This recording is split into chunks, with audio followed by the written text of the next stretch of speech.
In this video I will be discuss about strategy क्या होता है एक बिजनेस को छोड़ने का, मतलब that means exit strategy for a entrepreneur या बिजनेसमैन।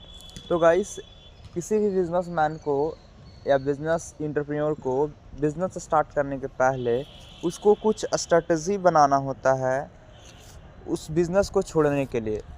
अब बिज़नेस स्ट्रेटजी माने क्या, एक बिज़नेस या एंटरप्रेन्योर को बिज़नेस प्लान जो बनाया जाता है उसको, यदि उस बिज़नेस को उसको बंद करना होगा, एग्ज़िट करना होगा, तो क्या उसकी स्ट्रेटजी होगा, राइट।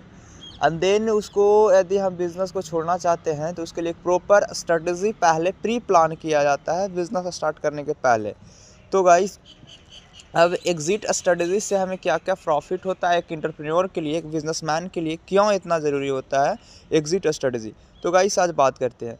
तो पहला पॉइंट ये होता है कि एग्जिट स्ट्रेटजी उस बिजनेसमैन को कब ज़रूरत पड़ जाता है। यदि उसका जो बिजनेसमैन है, एंटरप्रेन्योर है, यदि उसका जो बिज़नेस है लॉस को फेस करता है, तो उस केस में भी हम एंटरप्रेन्योर क्या करेगा, उस बिज़नेस को बंद करना चाहता है।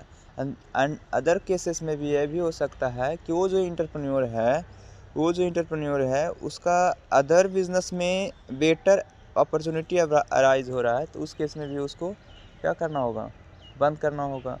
एंड देन एंड गाइस, हम बात कर रहे थे यहाँ तक। तो उस केस में भी ये हो सकता है कि यदि जो ऑनर है, एंटरप्रेन्योर है, वो रिटायरमेंट है, एंटरप्रेन्योर का जो रिटायरमेंट आ जाता है, दैट मीन्स उसके बाद उसके लिए कोई भी, वो जानता है कि मेरे बाद कोई हमारा बिजनेस नहीं चला सकता, तो वो अपने जो ऑनरशिप को कैशबैक में कन्वर्ट कर लेता है, मतलब कैश मनी में कन्वर्ट कर लेता है। वो अपने जो बिज़नेस है उसको बेचकर वो कैश मनी में कन्वर्ट कर लेता है। आई होप ये जो एग्जिट स्ट्रेटजी है एक एंटरप्रेन्योर या बिजनेसमैन के लिए बहुत ज़रूरी है। यदि उसकी कुछ लॉसेस होता है तो वो अपने बिज़नेस को कैसे हैंडल करता है, या उसके बाद रिटायरमेंट हो जाता है तो किस प्रकार से अपने ऑनरशिप को कैसे अनदर पर्सन के कंट्रोल में करता है या कैशबैक में कन्वर्ट करता है। So I will be completely describe करेंगे आगे भी। Thank you guys.